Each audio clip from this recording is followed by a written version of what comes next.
Bismillahirrahmanirrahim. Assalamualaikum warahmatullahi wabarakatuh.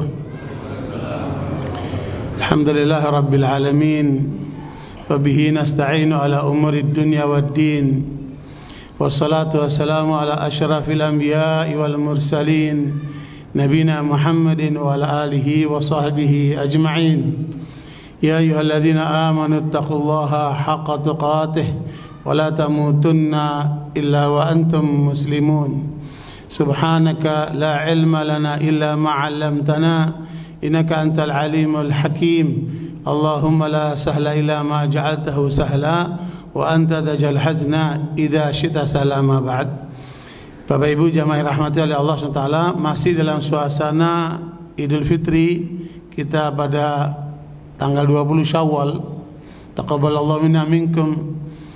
Kul amin wa antum bi khair. Semoga Allah menerima amal soleh kita selama Ramadan, dan doa para sahabat setelah Ramadan sampai 6 bulan ke depan. Doa-doa mereka minta kepada Allah supaya amal-amal Ramadannya diterima oleh Allah.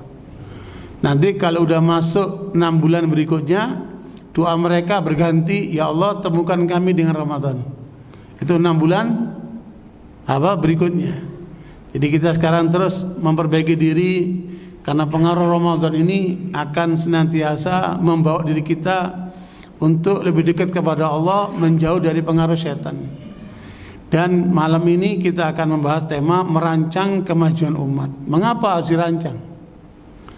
Karena Allah telah menetapkan umat Islam ini dijadikan oleh Allah umat yang terbaik dari seluruh umat manusia. Pada ayat ke-110 surat Al-Imran, a'udzubillahi minasyaitonir rajim, kuntum khaira ummatin ukhrijat linnas ta'muruna bil ma'ruf wa tanhauna 'anil munkar wa tu'minuna billah walau amana ahlul kitabi lakana khairan lahum minhumul mu'minuna wa aktsaruhumul fasiqun. Allah menetapkan kalian umat Islam ini dijadikan umat yang terbaik. Ya, dikeluarkan kepada manusia untuk mengajak kepada kebaikan-kebaikan. Makanya umat Islam enggak boleh diam. Lewat dakwah, lewat amar ma'ruf, dan yang kedua nahi mungkar. Jadi kalian dijadikan umat terbaik karena misi dakwah amar ma'ruf dan nahi mungkar. Kemudian mengajak manusia untuk beriman kepada Allah. Makanya ketika Islam dikaitkan terorisme, Islam dikaitkan dengan kekerasan, itu semua salah kaprah. Karena kita ditugas oleh Allah untuk 3 ini. Dan ini sama sekali gak ada kekerasan. Karena intinya untuk kemaslahatan umat manusia itu sendiri. Kalau seandainya ahlu kitab, siapa ahlu kitab ini? Yahudi dan Nasara. Kalau seandainya ahlu kitab Yahudi dan Nasara itu sadar, paham, maka mereka akan masuk Islam, mereka akan beriman. Tapi kebanyakan mereka tidak mau beriman. Ya. Nah, yang punya kesadaran untuk beriman karena dia sadar Islam ini untuk menyelamatkan umat manusia. Ya, Islam ini untuk memperbaiki manusia, mengelola kehidupan dengan benar, dan mengelola alam untuk seluas mungkin kemaslahatan manusia. Tapi apa yang terjadi sekalian? Apa yang terjadi dengan manusia hari ini? Ya? Kata Allah pada ayat 41 surat Ar-Rum, "Dhaharal fasadu fil barri wal bahri bima kasabat aydin nasi lidhiqahum ba'dha ma 'amilu la'allahum yarji'un." Nampak kerusakan di darat maupun di lautan. Ya. Antum kalau lihat di darat ini, kerusakan-kerusakan yang terjadi luar biasa. Kita ini di Bekasi, di Jakarta ini, bisa jadi 70% yang kita hirup itu bukan udara segar, tapi polusi dari perilaku manusia itu sendiri. Dengan pabrikasi lah, dengan mobilnya lah, dengan segala macam pembangunan dilakukan. Bahkan kemarin mengalami banjir di Bekasi yang luar biasa. Kenapa? Ternyata tanah-tanah yang harusnya itu dibikin untuk sungai diambil oleh orang-orang itu buat rumah, buat milik pribadi mereka. Coba itu. Padahal itu untuk masyarakat, untuk apa? Seluruh rakyat. Begitulah perilaku manusia. Bahkan tidak jarang sampai apa? Lautan pun dipagari, coba itu. Serakahnya manusia itu. Nggak cukup di bumi, lautannya pun kemudian dipagari. Dahsyat. Itulah kesalahan manusia. Ya, bahkan sudah dikapling-kapling sampai berapa, 300 lebih apa sertifikat. Ya, itulah perilaku manusia. Mereka membuat kerusakan di bumi dan di lautan, kata Allah. Tetapi perbuatan mereka itu nanti akan dikembalikan kepada mereka sendiri atas perbuatannya itu, supaya sadar. Makalah terjadilah peristiwa-peristiwa banjir, peristiwa tsunami, peristiwa bencana alam, peristiwa-peristiwa itu sebenarnya untuk menyadarkan manusia, kamu kembali kepada Allah. Kelola kehidupan ini dengan benar, kelola alam ini secara baik. Tetapi karena kerakusan manusia, karena kejahatan manusia, maka terjadi adalah berbagai macam kerusakan itu. Bahkan ozonnya bocor, Pak. Bolong itu ozonnya, Pak. Kenapa itu ozon bolong? Ya, karena apa? Efek apa? Kulkas, AC, apa? Greenhouse, itu semua pengaruhnya ke sana, Pak. Termasuk polusi-polusi itu. Kalau kita naik pesawat itu kan betapa, lihat tuh bagaimana polusi di berbagai negara itu. Luar biasa polusinya. Makanya kita banyak mengadakan dulu pengobatan gratis di masyarakat miskin di tengah kota Jakarta. Ya, di belakang Senen itu, di daerah Menteng, di wilayah Tanjung Priok sana. Daerah miskin itu 70% laporan dari para dokter penyakit masyarakat sana apa? ISPA. Kenapa? Yang diurip sudah tidak segar lagi. Jelas penyakit paru-paru, penyakit macam-macam itu. Jadi sekalian, itulah manusia. Sehingga Allah berikan penyadaran-penyadaran lewat dua jalur, ya, lewat ketetapan syar'i dan ketetapan apa? Ketetapan apa? Kauni. Kalau kauni ini bicaranya nanti bencana segala macam itu. Kalau syar'i ini arahan oleh Allah kepada umat manusia supaya benar jalan hidupnya. Jangan membuat kerusakan di muka bumi. Ya, makanya segala bentuk kauni tadi itu, bencana-bencana itu untuk menyadarkan supaya kembali kepada Allah. Coba untuk bisa bayangkan, kalau kita telusuri, ada dalam ilmu pengetahuan itu namanya epistemologi. Bapak-bapak ilmuwan pasti tahu itu. Epistemologi itu adalah metode filosofis untuk menggali suatu masalah sampai seakar-akarnya. Nah, pertanyaannya, akar manusia ini apa? Akar kerusakan manusia ini dari mana? Ya, kalau pakai akal manusia itu nanti akan banyak pandangan-pandangannya. Ya, apakah itu karena pabrikasi, atau karena teknologi canggih itu, atau karena nuklir, atau karena plutonium, atau karena hal-hal lain itu. Tapi Allah mengajarkan kepada kita, akar masalah manusia ada dua. Ini pokok masalah manusia itu ada dua. Kalau dia lepas dari dua ini, maka dia akan menjadi manusia seutuhnya. Yaitu pada ayat 72 surat Al-Ahzab.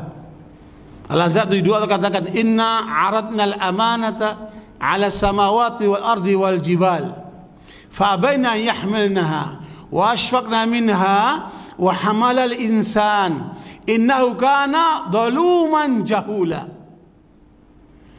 Kami telah tawarkan risalah itu apa? Ajaran Islam. Risalah Islam itu yang dibawa oleh seluruh para nabi itu, yang isinya adalah mengelola manusia secara benar, mengelola alam secara apa? Benar, dan mengelola kehidupan secara benar. Itulah risalah Islam. Tapi risalah ini sebelum ditaruhkan manusia, ditaruhkan kepada tiga makhluk hebat. Pertama kepada bumi, yang kedua kepada langit, yang ketiga kepada gunung-gunung. Semua makhluk hebat, makhluk besar. Tapi semuanya keberatan. Tidak, ya Allah, cukup kami di dunia sampai kiamat saja. Tugas kami sampai di dunia saja. Karena mereka tidak mau tanggung jawab nanti di akhirat, yang berakibat surga atau neraka itu nggak mau mereka. Cukup hanya sampai di dunia saja. Makanya nanti kita akan temukan di ayat terakhir surat An-Naba itu, orang-orang kafir setelah menerima ketetapan, karena kejahatannya, karena kedalimannya, karena keburukannya, apa harapan mereka? Ya laitani kuntu turaba, coba dulu aku seperti tanah saja, nggak ada tanggung jawab di akhirat. Karena dari awal sudah dinyatakan oleh bumi, langit dan gunung, kami cukup di dunia saja, tidak mau tanggung jawab di akhirat. Ya, tetapi amanat ini kemudian dimana oleh siapa? Kita ini makhluk yang lemah ini. Ya, cuman congkaknya luar biasa. Yang rusak manusia itu ketika apa dia? Congkak dia kayak Fir'aun itu. Dan Fir'aun di zaman ini Pak luar biasa. Lihat tuh Donald Trump itu. Fir'aun tahun ini abad ini Donald Trump itu.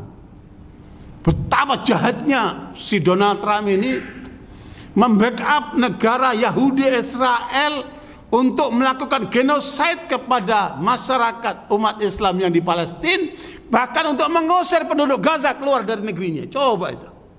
Ini otak apa ini coba? Kejahatan apa manusia seperti ini coba? Mengusir masyarakat dari kampung halamannya untuk dikeluarkan ke negeri-negeri lain coba. Itu kan bumi mereka. Makanya kalau kita pertanyakan hukum apa yang berlaku untuk mereka ini? Tidak ada hukum yang berlaku Pak. Mau bunuh, mau bakar, mau hancurkan, mau genosid, sudah nggak ada hukum yang berlaku buat mereka.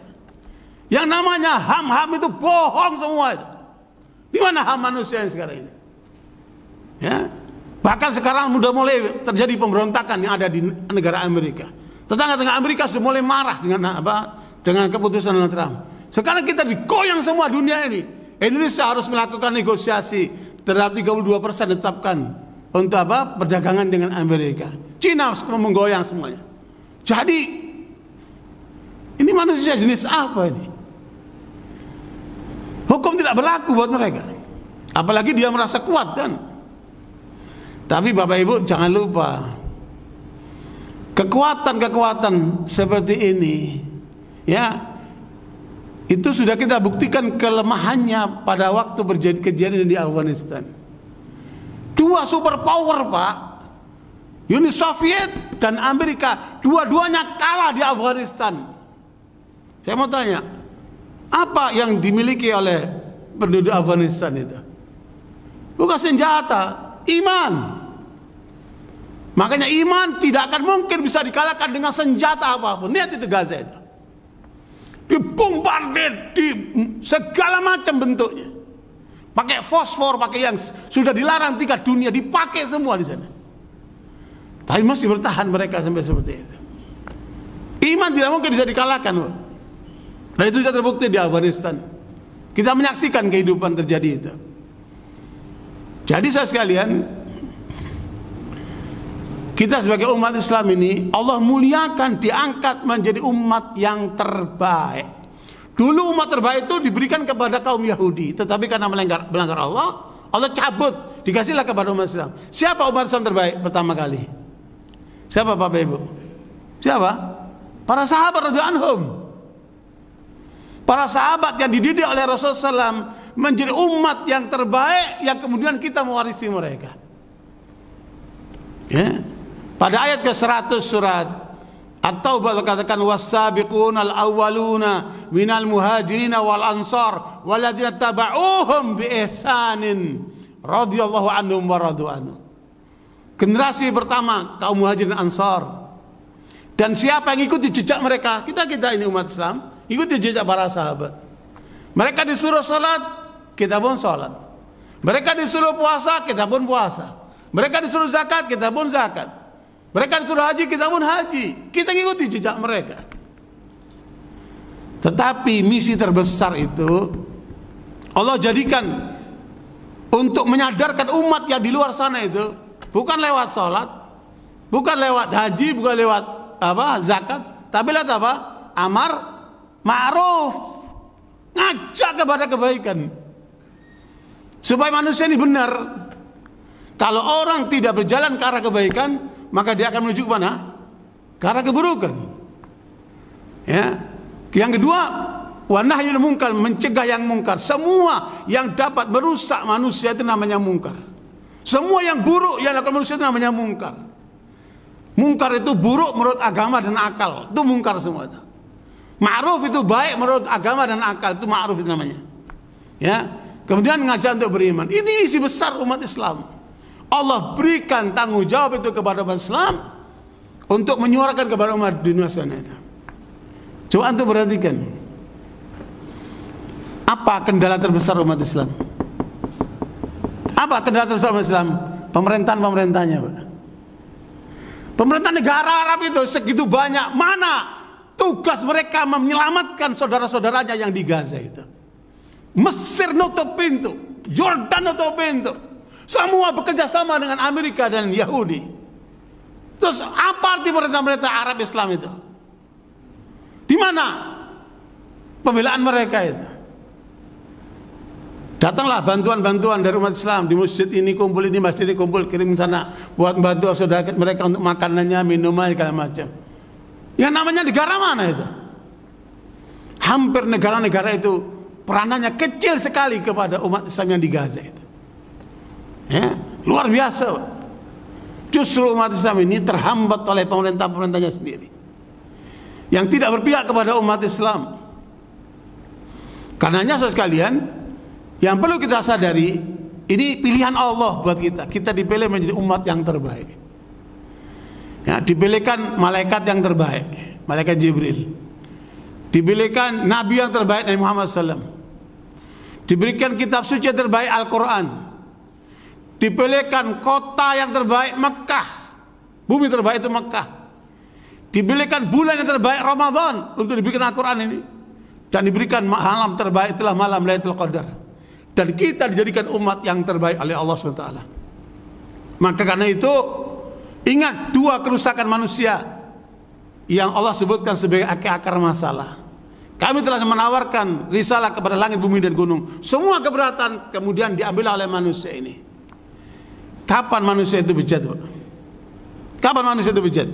Apabila terjadi dua. Pertama, dia zalim. Zalim itu tahu yang benar, tapi dia melanggar. Dia tahu sholat itu wajib 5 waktu sehari, dia melanggar, nggak sholat dia. Dia tahu wajib menafkahi anak istrinya dengan yang halal, tapi dia ambil dengan korupsi, dengan menipu, dengan segala macam haram. Ini apa itu? Namanya apa? Zalim. Belum lagi mendolimi orang-orang yang lainnya. Dia zalimi istrinya, dia zalimi anaknya, dia zalimi saudaranya, dia zalimi tetangganya, dia zalimi masyarakat. Dan kedaliman yang paling dahsyat ketika itu dilakukan oleh seorang presiden, ketika dilakukan oleh seorang pemimpin. Bayangkan, orang tidak salah ditangkap, dipenjarakan, diproses, nggak ada salah, nggak ada apa coba. Apa tidak zalim itu? Luar biasa kedalimannya, Pak. Coba kalau itu terjadi dengan mereka sendiri, nangis darah itu. Tapi sekian banyak ulama-ulama yang mereka penjarakan. Luar biasa kejahatannya. Belum lagi zalim kepada rakyat dengan mengoplos minyak apa? Petrolite segala macam itu. 100.000 triliun loh, Pak. Luar biasa. Belum lagi kejahatan yang mereka buka dengan judolnya, dengan narkobanya. Ini BNN dibuat, bukan tambah berkurang Pak narkobanya, Pak. Semakin melimpah-limpah narkobanya. Indonesia menjadi darurat narkoba. Dijadikan pasar 11 negara produsen narkoba, coba. Korbannya siapa? Mayoritas umat Islam. Ya. Yang namanya riba, 95% orang Islam terlibat dengan riba, Pak. Bagaimana hidupnya akan berkah, Pak? Hidupnya penuh dengan riba. Naudzubillah min dzalik. Nabi mengingatkan pada hadis yang sahih riwayat Abu Dawud, At-Tabrani, Al-Baihaqi dengan sanad yang sahih. Rasul mengatakan, "Idza tabaya'tum bil 'inah." Kalau kalian umat Islam sudah terlibat perdagangan dengan riba. Inah itu hanya salah satu jenis riba, Pak. Sementara riba itu banyak jenisnya. Ini salah satu jenis saja. Inah itu umpamanya bapak ini butuh uang 100 juta. Dia kalau pinjam sama bapak-bapak, siapa mau ngasih pinjam 100 juta? kan? Sementara dia butuh untuk operasi anaknya atau saudaranya atau istrinya, untuk biaya yang dibutuhkan, dia butuh 100 juta. Tapi pinjam orang nggak dapat dia. Akhirnya dia pergi ke showroom.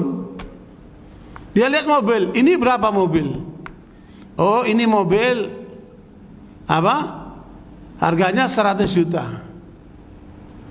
Kalau saya beli mobil ini 100 juta, kemudian apa?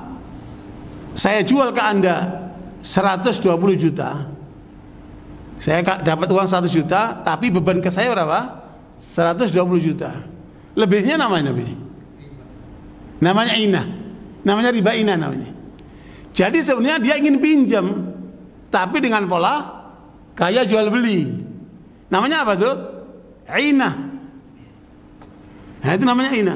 Sehingga bapak ini punya hutang 120 juta dan dia terima cash berapa?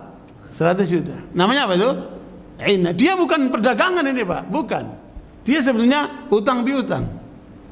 Tapi karena nggak ada cara lain, sehingga digunakanlah pola dengan cara seperti jual beli. Umpamanya Pak Doni punya uang, bapak ini mau bisnis. Kata bapak ini, Pak Doni pinjamkan uang saya 100 juta, saya akan kelola uang itu, nanti saya kasih bapak keuntungan setiap bulan 10 juta.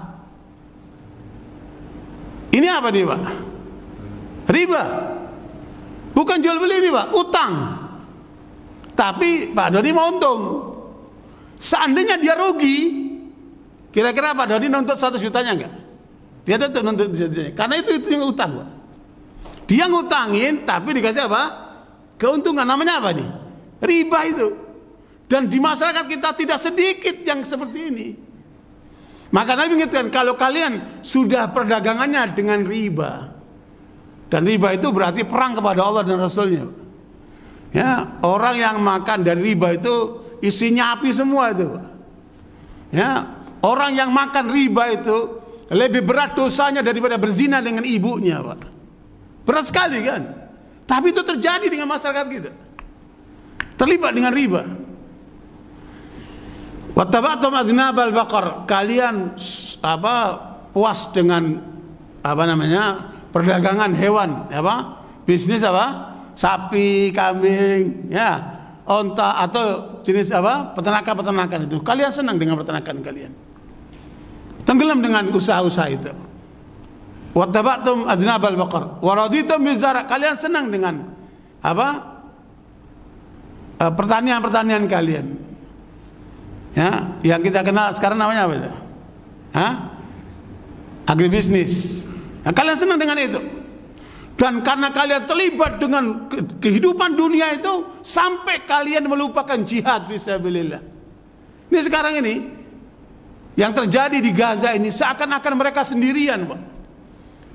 Bahkan anak-anak yang kemudian disiksa, kemudian mengalami derita-derita, mereka mana 2 juta umat Islam? Mereka berteriak, mana 2 juta umat Islam? Seakan-akan mereka berjuang sendirian. Ya, tidak mendapat pertolongan dari saudara yang banyak itu. Kita besar, tapi tidak dihargai oleh semua pihak. Ya kan? Ini kenapa ini? Kok kita gak punya wibawa ini kan? Karena memang umat Islam tidak mengendalikan kekuasaan. Karena umat Islam tidak punya kepemimpinan yang solid. Akibatnya seperti ini. Akibatnya barakallahu fikum sekalian, kalau kalian sudah meninggalkan jihad, maka Allah katakan, kata Nabi, sallallahu alaikum dullan lan yazi'ahu minkum hatta tarji'u ila dinikum. Kalau sudah kalian meninggalkan jihad, perjuangan untuk Islam kalian sudah tinggalkan, kalian tenggelam dengan dunia kalian. Dan ini peringatan juga buat para pengusaha, para pedagang. Jangan Anda hanya sibuk mencari dunia, lupa dengan tanggung jawab akhirat kalian. Jangan kita kemudian sibuk hanya mencari dolar, rupiah, emas dan minyak dan sebagainya itu. Kalian lupa untuk perjuangan Islam. Saya pernah tanya kepada 38 rektor seluruh Indonesia, profesor semuanya. Pertanyaan satu saya, tolong tuan-tuan terhormat jawab pertanyaan saya. Apa yang sudah bapak-bapak buat untuk Islam? Satu pun tidak bisa jawab. Karena ini nggak bisa teori, Pak. Ini praktek. Coba seandainya setiap orang ini memikirkan tentang Islamnya, bagaimana memperjuangkan Islamnya, nggak akan seperti ini umat ini, Pak. Umat Islam ini, Pak, kan disuruh untuk sholat 5 waktu. 5 waktu loh, Pak. Kira-kira sholat subuhnya sama nggak dengan jumlah sholat maghrib? Jauh. Kira-kira sholat subuhnya sama nggak dengan sholat Jumat? Apalagi, ya, yang masuk ke masjid sholat subuh paling sedikit dari semua masjid yang ada, dari semua waktu sholat itu kan. Padahal Nabi mengatakan dari riwayat Muslim, as-salawatul khams wal jum'atu ilal jum'ah wa ramadhan ila ramadhan mukaffiratun fima bainahunna mastunibatil kabair. 5 salat waktumu itu, dan dari Jumat ke Jumat, Ramadan ke Ramadan, semua itu pengampunan buat kalian, kecuali dosa besar, maka dia harus bertobat. Kalau seorang melakukan dosa besar, harus apa? Harus bertobat. Adapun dosa-dosa yang tidak masuk kategori besar, itu akan terampunkan dengan kita sholat dan Jumatan serta Ramadan itu. Ikhwani barakallahu. Jadi kalau kita perhatikan, masalah terbesar bangsa dan umat manusia ini apa? Kedaliman. Itu akar masalah manusia ini. Ya, tahu yang benar tapi dia melanggar. Pertanyaannya, dari seluruh umat manusia ini, sifat ini ada di mana? Ada di kelompok mana sifat ini? Ya? Yahudi. Yahudi itu, Pak, mengenal Islam mereka seperti mengenal anaknya sendiri. Mereka mengenal Al-Quran seperti mengenal anaknya sendiri. Mossad, anggota Mossad di Israel itu, Pak, dia nggak akan diangkat jadi anggota Mossad kalau dia nggak belajar Al-Quran. Saya punya laporan kajian Al-Quran di Israel, luar biasa. Paham mereka tentang Al-Quran itu, Pak. Tapi apa yang mereka lakukan? Bagaimana menghancurkan Islam itu? Bagaimana meruntuhkan kebenaran itu? Dan yang terjadi kedaliman yang luar biasa. Dan itu bukan kerja hari kemarin ini, Pak. Ya. Jadi kaum Yahudi ini kan setelah diusir oleh Nabi Muhammad SAW dari Madinah, Bani Qainuqa, Bani Nadir dan Bani Quraidah, mereka diaspora. Sebagian lari ke Yaman, lari ke Irak, dan banyak lari ke Eropa. Ya. Dan itulah kemudian mereka masuk ke Indonesia 1602 bersama dengan VOC. Jangan lupa, Pak, Yahudi ada di Indonesia loh, Pak. Masuk bersama dengan VOC, Pak. Kemudian mereka berkembang biak di sini. Tahun 1986 PBB menyebutkan jumlah Yahudi Indonesia ada 3.000, Pak. Semuanya masuk ke Israel, separuhnya di sana, separuhnya pulang ke sini, 1.500. Pusat gerakan Yahudi di mana, Pak? Tahu di mana? Hah? Di Manado. Itu pusatnya gerakan sana di Manado itu. Mereka ada di Bekasi, di Jakarta, di Surabaya, di banyak tempat mereka menyebar. Tapi pusat gerakannya mana? Di Manado. Pernah terjadi peristiwa Tolikara, masjid umat Islam dibakar waktu itu kan. Kita bergerak mencoba untuk membela saudara kita di sana. Ya, kita kirim utusan ke sana untuk bagaimana menyelesaikan masalah itu. Padahal masjid itu ada lingkaran aparat gitu. Tapi dibakar oleh mereka. Dan ternyata di Tolikara itu ditemukan banyak masyarakatnya lebih banyak mengangkat atau menaruh di rumah-rumahnya itu bendera Israel daripada bendera Indonesia di Tolikara itu. Dan di sana ternyata ada gerakan Yahudi luar biasa, Pak, di Papua itu. Ya, terutama di Tolikara dan sekitarnya itu. Ya, makanya di sana itu banyak kelompok KKB itu wilayah-wilayah di Jayawijaya itu. Saya pernah ke sana. Kayak sampai ke Wamena lah. Dan pesantren di Hidayatullah dibakar di sana. Ya, alhamdulillah satu desa namanya Walesi masuk Islam. Saya tinggal di desa itu kira seminggu lah bersama dengan umat Islam di sana. Tapi masyarakat yang Muslim itu rata-rata masih merah babi di honi-honinya itu. Ya. Dan waktu itu saya lihat kepala sukunya yang memimpin rakyatnya itu isinya 8 lah. Ya. Kita nggak bisa secara langsung menasihati mereka, tapi harus butuh waktu untuk menanamkan kesadaran itu. Jadi di tengah masyarakat itu mereka piara babi karena di Wamena itu terkenal masyarakatnya suka babi, Pak. Jadi Wamena itu ternyata kota babi. Wah, punya besar-besar. Bahkan di sana itu ibu-ibu itu kadang-kadang menyusun satu untuk anaknya, satu untuk babinya. Saking cintanya dengan babi itu. Nah, itu satu desa itu namanya Desa Walesi, itu masuk Islam. Ya. Dan tentunya kalau kita ingin menyingkirkan babi-babi yang di rumah orang Islam itu, caranya kita bawa kambing, ambil babinya. Ya, atau bawa sapi, ambil apa? Babinya, ditukar gitu. Ya, seperti itu. Jadi saya sekalian, gerakan Yahudi ini sampai hari ini eksis di Indonesia. Ada yang tersembunyi, terselubung, namanya Freemason. Itu dilarang oleh Soekarno 1962. Ya, dilarang gerakan Zionis resmi di Indonesia.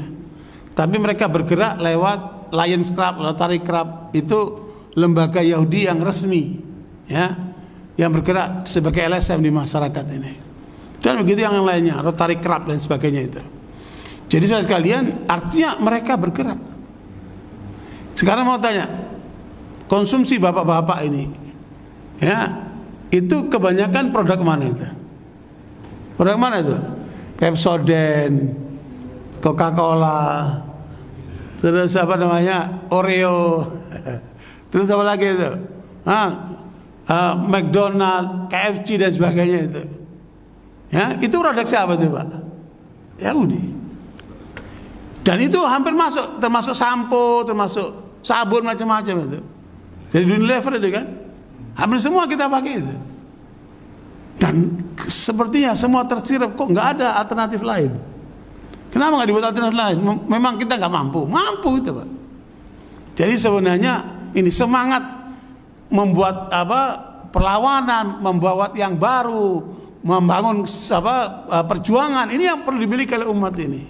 Ya. Jadi mereka merancang sejak mulai mereka diaspora dan merancang untuk bisa memiliki negara lagi itu 1898, Pak, di Basel, Switzerland. Saya ke sana, ingin tahu saya. Ya, di tempat itulah mereka merancang 200 tokoh Yahudi berkumpul dipimpin oleh Herzl. Kemudian mereka merancang untuk mendirikan negara Israel dalam waktu 50 tahun. Persis 1948 berdirilah negara Israel, 50 tahun setelah mereka rancang. Kemudian diakui oleh PBB. Ya, dulu masih sedikit lah wilayah yang dikuasai. Sekarang udah lebih pada 80-90%. Kecuali tempat kecil aja itu, Gaza, kemudian tepi barat, sama Ramallah yang ada Presiden Abbas itu. Jadi mayoritasnya sudah dikuasai sama Yahudi. Ini sekarang mau diusir nih. Tinggal dikit lagi itu, Gaza itu. Ya, saya udah ke sana, saya lihat luar biasa.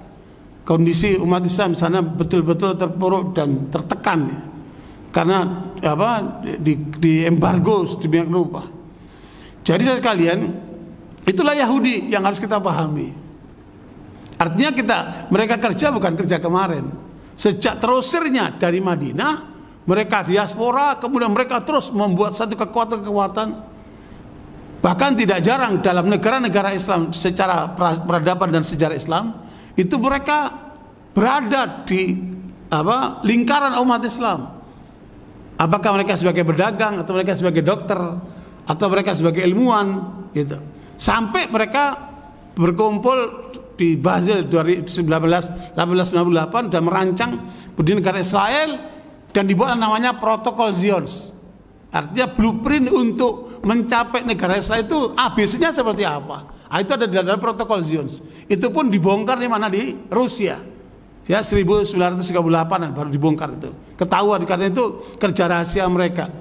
Nah, sekalian, kezaliman inilah kejahatan manusia yang terbesar, Bapak sekalian. Zalim itu ada 3. Zalim kepada Allah berarti dia musyrik. Zalim kepada manusia, dia berarti merugikan manusia, dan zalim kepada dirinya sendiri. Berarti dia merusak dirinya sendiri. Dan itu terjadi kebanyakan kepada siapa? Manusia-manusia Yahudi. Makanya kata Ibnu Sirin, kata Malik, apabila ada seorang alim di kalangan kaum muslimin, ulama yang perilakunya bejat, maka padanya adanya cirinya orang Yahudi. Yang kita minta ghairil maghdubi alaihim. Nah, yang kedua, kerusakan manusia adalah kebodohan. Ya, daluman jahula, sangat zalim dan sangat bodoh. Makanya orang bodoh itu, Pak, akan selalu jadi korban. Di masyarakat Indonesia ini, Pak, data yang saya punya, 60% lebih masyarakat kita tidak lulus SMP. Dan rata-rata masyarakat kita IQ-nya 78. Maka Prabowo membuat program untuk makanan bergizi untuk meningkatkan apa? Kecerdasan itu. Nah, orang-orang inilah yang nanti ketika pemilu itu dibeli, Pak, suaranya 300, 500 gitu kan. Nah, orang-orang ini, makanya orang bodoh selalu menjadi objek. Ya, objek kerusakan, objek penyimpangan, objek pemurtadan dan sebagainya. Nah, karena itu barakallahu apa yang terjadi dalam realitas ini kita sudah minta sama Allah, ghairil maghdubi alaihim, ini Yahudi, waladhdallin, ini diwakili oleh Nasara. Ya. Ada enggak matematika 3 adalah 1, 1 adalah 3? Matematika apa itu, Pak? Ya. Tapi ini terjadi di abad sekarang modern itu, Pak. 3 adalah 1, 1 adalah 3. Matematika apa itu? Tapi pasti diyakini oleh mereka. Makanya banyak dari mereka akhirnya goncang, akhirnya banyak yang masuk Islam. Jadi karenanya saudara sekalian, jangan jadi orang bodoh, apalagi jadi orang apa? Zalim.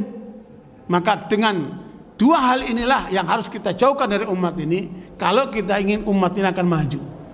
Kita umat Islam disuruh untuk berzakat, berinfak. Kok mayoritasnya miskin? Kira-kira ada salah nggak itu? Yang salah orangnya, bukan konsepnya. Konsepnya bener nih. Semua Allah berikan terbaik buat kita. Tapi yang terjadi adalah umatnya yang apa? Lengah. Ya, sampai kadang-kadang kita merenung, ini kawan-kawan kita kok lemah banget. Sementara musuh-musuh kita kuat banget. Dan untuk melawannya semangatnya rendah banget. Gimana coba akan mampu? Nah, ini harus, makanya harus apa? Kita terus sadarkan umat ini supaya punya apa? Perlawanan. Supaya sadar bahwa ini kebenaran yang harus diperjuangkan. 3 saja Rasulullah diajarkan oleh Allah. Pahamkan Islam, praktekkan Islam, menangkan Islam. Cuma 3 aja. Itu ada pada surat As-Saff ayat 9. Ya. Karena waktu sudah masuk Isya, paling tidak sudah ketangkap poinnya bahwa majukan umat Islam dengan 3 langkah. Pahamkan Islam, praktekkan Islam sesuai dengan kemampuan kita, dan apa? Menangkan Islam dalam perjuangan hidup kita. Semoga dengan ini kita mempunyai jawaban untuk apa? Menghadap Allah SWT. Dan mudah-mudahan ke depan umat ini akan lebih baik lagi apa? Memperbaiki keadaannya. Wallahu a'lam bishawab. Muhammad subhanakallahumma wa bihamdika asyhadu an la ilaha illa anta astaghfiruka wa atubu ilaik. Walhamdulillah. Wassalamualaikum warahmatullahi wabarakatuh.